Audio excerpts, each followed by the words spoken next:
Hello friends, આજે આપણે વાત કરીએ છીએ બાર સાયન્સ ચેપ્ટર નંબર 2માં એનસીઆરટી બુકમાં જે નથી એ આધારિત ઘણી બધી થિયરીઓ આપણે ભણવાની છે. સૌથી પહેલી મેં તમને લોકોને થિયરી ભણાવી હતી કાર્ય સંરક્ષિત ક્ષેત્ર માટે કાર્યનું સૂત્ર ભણાવ્યું હતું. હવે એ કાર્યનું સૂત્ર ચાક ગતિ આધારિત કાર્યનું સૂત્ર શોધવાનું. મતલબ પહેલું સૂત્ર છે ડી થીટા જેટલું સ્થાનાંતર કરતા કાર્ય કેટલું મળે, એ આપણું પહેલું સમીકરણ સાબિત કરવાનું છે. આ બધા આજે જે ચલાવેલા સમીકરણ છે બધા જ JEE નીટના દાખલાઓ માટે ઉપયોગી છે. તો સૌથી પહેલાં કાર્યનું સૂત્ર 11 સાયન્સમાં ભણ્યા હતા, છઠ્ઠા ચેપ્ટરમાં W બરાબર સંકલન FDX. 7મા ચેપ્ટરની અંદર ભણ્યા હતા ટાઉ ઇન્ટુ ડી થીટા. હવે ટાઉ બરાબર શું લખ્યું હતું? પહેલું ચેપ્ટર ટાઉ બરાબર ટોર્કનું સમીકરણ PE સાઇન થીટા. તો જો કાર્યનું સમીકરણ લખીએ તો શું લખી શકાય? સૌથી પહેલું W બરાબર PE sine theta into d theta. PE common, sine થીટાનું સંકલન માઇનસ કોસ થીટા. ધારો કે હું થીટા જેટલું ભ્રમણ આપું છું તો પહેલો ખૂણો થીટા 0, બીજો ખૂણો થીટા લીધો તો કાર્યનું સમીકરણ શું લખી શકાય વિદ્યાર્થી મિત્રો? PE -12 ઉપરની કિંમત માઇનસ નીચેની કિંમત, cos 0 ની કિંમત 1, તો W બરાબર PE 1 - cos થીટા. મતલબ જો હું ગમે તે એવું પૂછી શકું કે થીટા જેટલું સ્થાનાંતર આપતા કરવું પડતું કાર્ય, તો તારે સીધું આ સૂત્ર વાપરી દેવાનું PE 1 - cos થીટા. ધારો કે એવું આપે 60 અંશના ખૂણે પ્રમાણ આપતા કરવું પડતું કાર્ય કેટલું?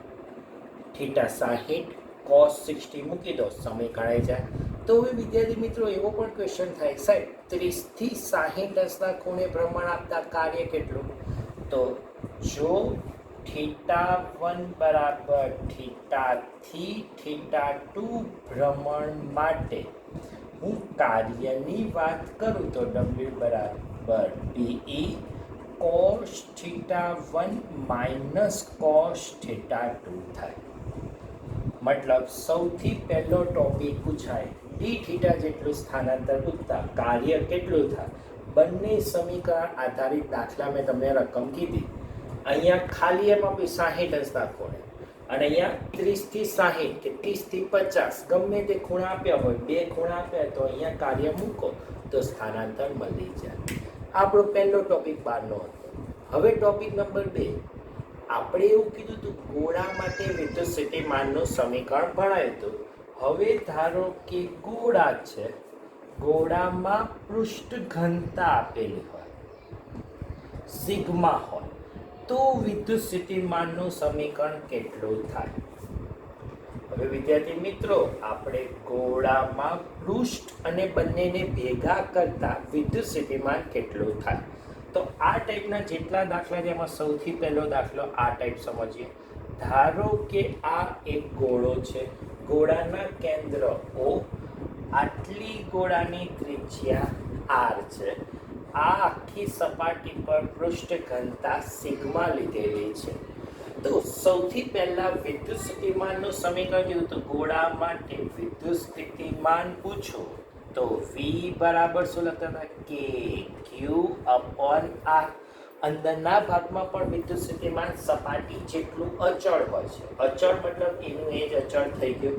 પણ પૃષ્ઠ ઘનતાનું સમીકરણ સિગ્મા બરાબર Q/S અથવા Q/A. ગોળાનું ક્ષેત્રફળ 4πr². તો Q બરાબર શું લખાશે? Sigma into 4πr². નાવ વિદ્યુત સ્થિતિમાન લખું તો K એટલે 1/4πε0 Q સિગ્મા ઇન્ટુ 4πr²/R. 4π જો એક R કેન્સલ તો V બરાબર શું લખાશે? Sigma R/ε0. મતલબ વિદ્યાર્થી મિત્રો આમાં નવું એક સમીકરણ બની ગયું. શું મને? તો કે કોઈ પણ ગોળાના કેન્દ્ર પર વિદ્યુત સ્થિતિમાન, અંદરના ભાગમાં વિદ્યુત સ્થિતિમાન, બંનેના સમીકરણ એક જ. કયું? Sigma r upon epsilon 0. તો તરત એમ ક્વેશ્ચન થાય કે વિદ્યાર્થી મિત્રો અર્ધગોળો હોય તો ચલો આખો ગોળો છે, ક્ષેત્રફળ 4πr². અર્ધગોળો હોય, ક્ષેત્રફળ અહીંયા શું લખાશે? 2πr². તો 2πr² ને નીચે 4 વધ્યું તો વિદ્યુત સ્થિતિમાન વિદ્યાર્થી મિત્રો કેટલું મળશે? Sigma r upon 2 epsilon 0.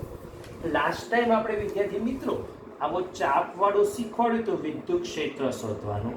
આ વખતે વિદ્યુત સ્થિતિમાન શોધવાનું કે ચલો આખો ગોળો 4πr², એનો ચોથો ભાગ πr². તો સેમ વિદ્યુત સ્થિતિમાનનું સમીકરણ પૂછે તો સિગ્મા આર અપોન 4 એપ્સિલોન 0.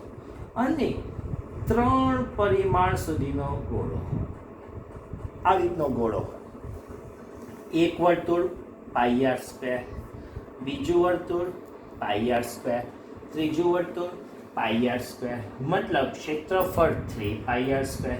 તો 3 સિગ્મા આર અપોન 4 એપ્સિલોન 0.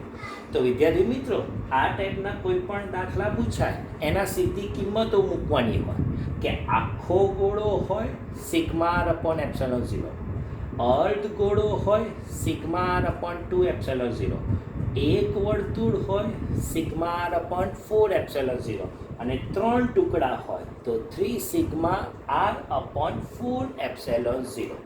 તો વિદ્યાર્થી મિત્રો આ તો ક્વેશ્ચન એવું થયું કે એક જ ગોળો હોય, બે ગોળા કે 3 ગોળા સંપર્કમાં હોય તો શું સમીકરણ બની શકે?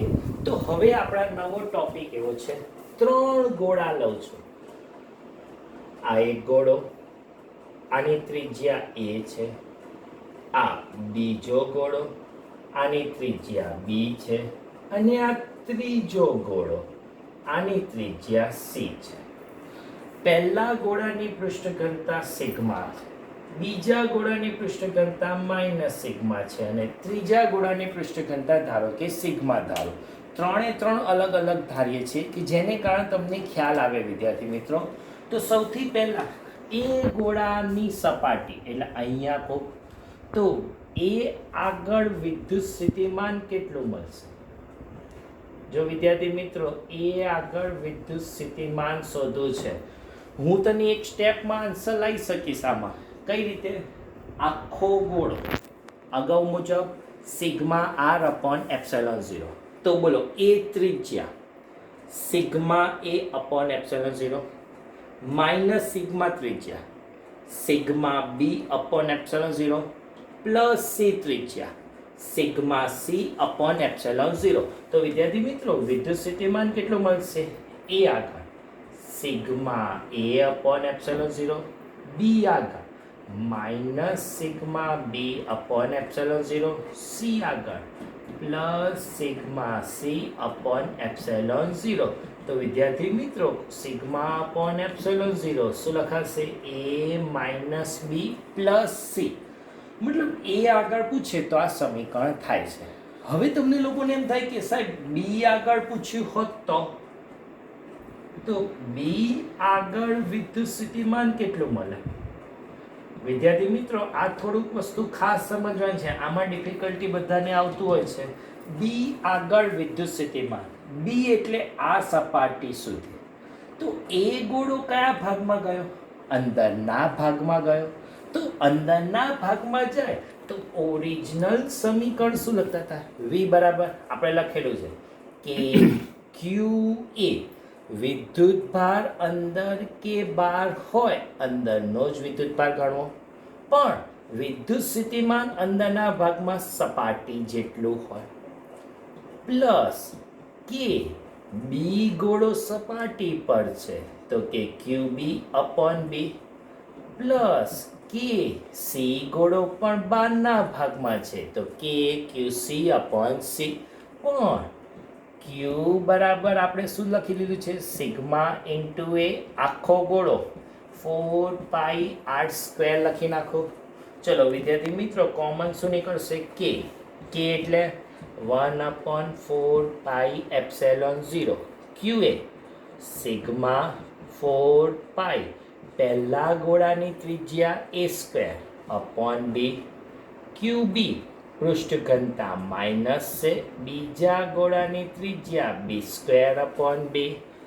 ત્રીજો ગોળો પ્લસ છે, 4πc²/c. ચલો 4π કોમન, કેન્સલ.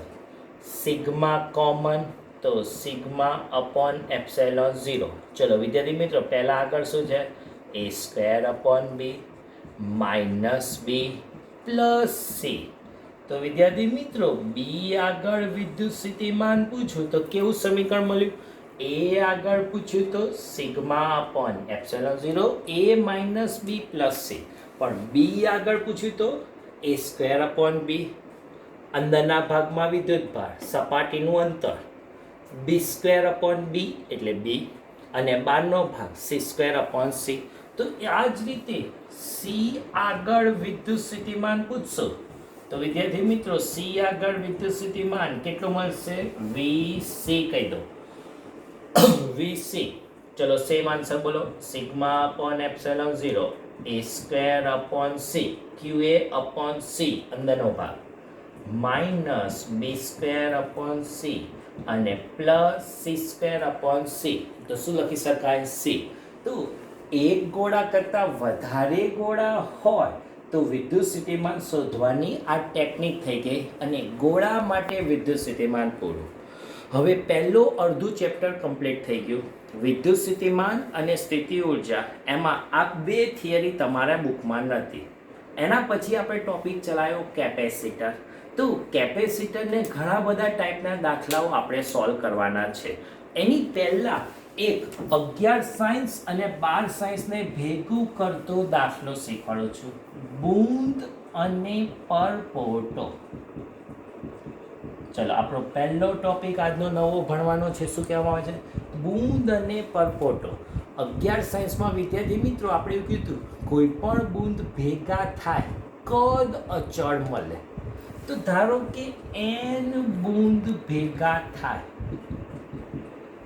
તો શું અચળ મળે? તો કે નાના ટીપાનું કદ.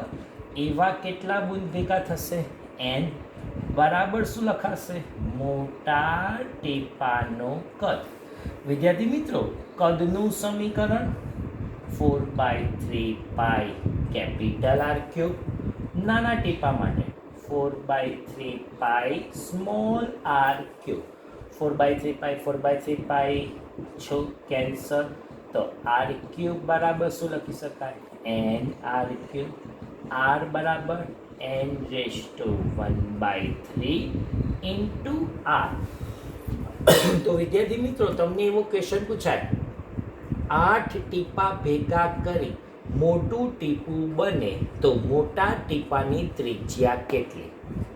8 ટીપા, 8નું ઘનમૂળ 2, 2r. ત્રિજ્યા કેવી થઈ ગઈ? ડબલ, 2r જેટલી થાય છે. હવે વાત કરીએ છીએ વિદ્યુત સ્થિતિમાન કેટલો. ચલો વિદ્યાર્થી મિત્રો, વિદ્યુત સ્થિતિમાનનું સમીકરણ શું લખાય? કે Q/R. કે નવું શોધી એટલે Q V' કહી દો. Q દરેક ટીપા પર Q વિદ્યુત ભાર. એવા કેટલા ટીપા ભેગા કર્યા? n/r બરાબર n⁻⁴r. તો વિદ્યાર્થી મિત્રો, V' બરાબર શું લખાશે? KQ/R. KQ/R એને V કહી દેવાય.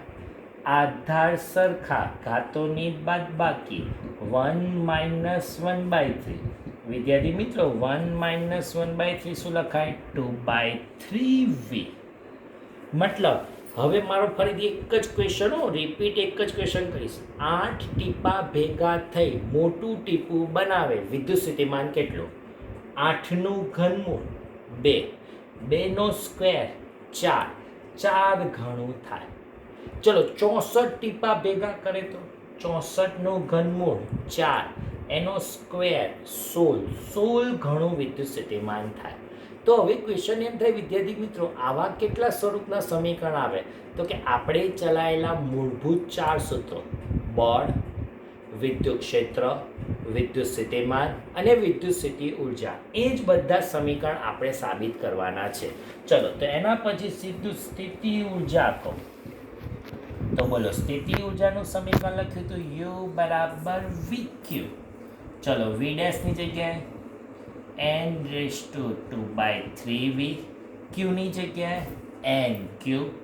ચલો વી ઇન્ટુ ક્યુ, સ્થિતિ ઉર્જા યુ, 2/3 અને 1 ઘાત, આધાર સરખા ઘાતોનો સરવાળો 2/3 + 1, u ડેશ બરાબર n/5/3u. ચલો વિદ્યાર્થી મિત્રો, ફરીથી ક્વેશ્ચનનો આન્સર આપજો. 8 ટીપા ભેગા થાય, 8નું ઘનમૂળ 2, 2ની 5 ઘાત 32 યુ જેટલી થઈ જાય છે. તમારે વિદ્યાર્થી મિત્રો આ જેવું બોક્સ કરું ને એ બધા સૂત્રો જ યાદ રાખી લેવાના, તો સીધા ટીપા આવે તો સીધો આ ક્વેશ્ચનના સમીકરણ વાપરી દો તો જવાબ આવી જાય. ચલો હવે વાત કરીએ છીએ વિદ્યુત ક્ષેત્રની. તો વિદ્યુત ક્ષેત્રનું સમીકરણ શું લખાય? E બરાબર V/D, V/R, પણ V બરાબર n/2/3v, R બરાબર n/1/3r. V/R વિદ્યુત ક્ષેત્ર E, આધાર સરખા ઘાતોની બાદબાકી 2/3 - 1/3. તો બોલો વિદ્યાર્થી મિત્રો, E ડેશ બરાબર શું લખાશે? n/1/3 into E. ચલો સેમ ક્વેશ્ચન. 8 ટીપા ભેગા થઈ મોટું ટીપું બનાવે, વિદ્યુત ક્ષેત્ર કેટલું આવશે? 8નું ઘનમૂળ 2, 2E જેટલું વિદ્યુત ક્ષેત્ર મળી જાય છે. ચલો ચોથું સમીકરણ કહેવાય બળ. બળનું સમીકરણ શું લખતા વિદ્યાર્થી મિત્રો? F બરાબર QE. ચલો Q બરાબર NQ, E ડેશ n/1/3e. તો વિદ્યાર્થી મિત્રો QE F, આધાર સરખા ઘાતોનો સરવાળો n/1 + 1/3. ચલો 1 + 1/3 n/4/3f. ફરીથી ક્વેશ્ચનનો આન્સર આપી દો. બોલો, 8 ટીપા ભેગા થાય, 8નું ઘનમૂળ 2, 2ની 4 ઘાત 16. તો બળ કેટલા ઘણું થઈ જાય? 16 ઘણું થાય. હવે એના પછી આપણે ભણાવ્યું હતું કેપેસિટર. તો વિદ્યાર્થી મિત્રો, કેપેસિટરનું સમીકરણ શું લખાય? C બરાબર Q/V. ચલો Q બરાબર NQ, V ડેશ n/2/3v. તો બોલો C dash Q/V, C. Same question, આધાર સરખા ઘાતોની બાદબાકી 1 - 2/3 ઇન્ટુ C. ચલો તો C ડેશ બરાબર n/1/3 ઇન્ટુ C. તો કેપેસિટન્સ અને વિદ્યુત ક્ષેત્રના સમીકરણ સેમ મળ્યા, બાકી બધા સમીકરણ અલગ અલગ મળ્યા છે. આ તારે બધા સમીકરણો યાદ રાખવાના છે. જ્યારે ટીપા ભેગા થાય ત્યારે કોઈ પણ રાશિ શોધવાની કે તો આ એક જ સ્ટેપની અંદર આન્સર લાવી શકો છો. હવે એના પછીનો આપણો ટોપિક સ્ટાર્ટ કરીએ છીએ કેપેસિટર. તો વિદ્યાર્થી મિત્રો, કેપેસિટરની અંદર સૌથી પહેલો ટોપિક જે શીખવાડવા માંગુ છું, 2 થી વધુ પ્લેટ માટે. પ્લેટ માધ્યમમાં મૂકતા. ચલો વિદ્યાર્થી મિત્રો, આપણે એવું શીખવાયું હતું 2 પ્લેટ હોય તો C બરાબર ε0A/d. પણ 2 કરતાં વધુ પ્લેટ હોય અને એ પણ માધ્યમમાં હોય, એટલે ધારો કે આટલી પ્લેટ છે, 1, 2 અને 3 પ્લેટ છે. પહેલા પ્લેટનું અંતર D1 છે, બીજા પ્લેટનું અંતર D2. આનું માધ્યમ ε1, આનું માધ્યમ ε2 લેવામાં આવે છે. તો વિદ્યાર્થી મિત્રો, હવે શું ક્વેશ્ચનમાં ચેન્જ થશે? તો જો સૌથી પહેલાં સ્ટેપ સમજો, મેથડ સમજો તો બધું આવડશે. સૌથી પહેલાં કેટલી પ્લેટ છે? 1 2 3. કેટલા કેપેસિટર? એક ઓછું, મતલબ 3 પ્લેટ. કેટલા કેપેસિટર થશે? 2 કેપેસિટર થશે. કેવા જોડાણમાં હોય? તો કે આ 2 પ્લેટ એક કેપેસિટર બન્યું, આ બીજી 2 પ્લેટ બીજું એક કેપેસિટર બન્યું. સીધું છે. કયું જોડાણ કહેવાશે? શ્રેણી જોડાણ. એક પ્લેટ આમ, બીજી પ્લેટ આમ તો શ્રેણી, પણ એક પ્લેટ આમ અને ઉપર એક પ્લેટ હોત તો સમાંતર જોડાણ કહેવાય.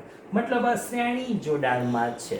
તો ચલો પહેલું ε1 પરમિટિવિટી માટે કેપેસિટન્સનું સમીકરણ શું લખાય? C બરાબર ε0 A બાય D. ε0 ની જગ્યાએ ε1 A બાય D1. ε2 પરમિટિવિટી માટે બોલો વિદ્યાર્થી મિત્રો, કેપેસિટન્સ પૂછ્યું હોય તો C2 બરાબર ε2 A બાય D2. C1 અને C2 કયા જોડાણમાં? શ્રેણી જોડાણમાં હોવાથી બોલો સમતુલ્ય કેપેસિટન્સ 1/C બરાબર 1/C1 plus 1/C2. C1 D1 ε1 A D2 ε2 A. તો વિદ્યાર્થી મિત્રો કોમન કાઢું શું લખાય? 1/A વધ્યો D1/ε1 D2/ε2. તો C બરાબર શું લખાય? ચલો વિદ્યાર્થી મિત્રો, આ 1/A ને આપણે આમ અપોનમાં લખું તો A લખાય. આખું ઉલટાઈ દો, A/D1/ε1 D2/ε2. મતલબ વિદ્યાર્થી મિત્રો અહીંથી સમીકરણ બન્યું 3 પ્લેટ. કેટલા કેપેસિટર? 2. બંને માધ્યમ અલગ, અંતર અલગ, D1/ε1 D2/ε2. ચલો 4 પ્લેટ હોત તો 3 કેપેસિટર, 3 માધ્યમ પ્લસ D3/ε3. તો વિદ્યાર્થી મિત્રો n+1 પ્લેટ માટે આનું આ જ સમીકરણ શું આવે?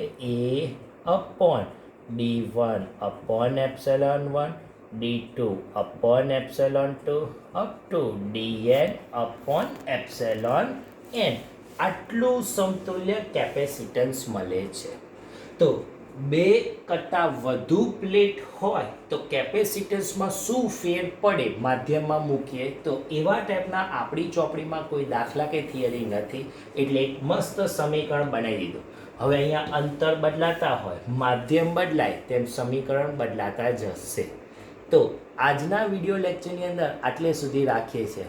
વધુ આ જ ચેપ્ટરનું બાકીનું જે છે એ આપણે આવતા વિડીયો લેક્ચરની અંદર સમજાવીશું. Thank you very much.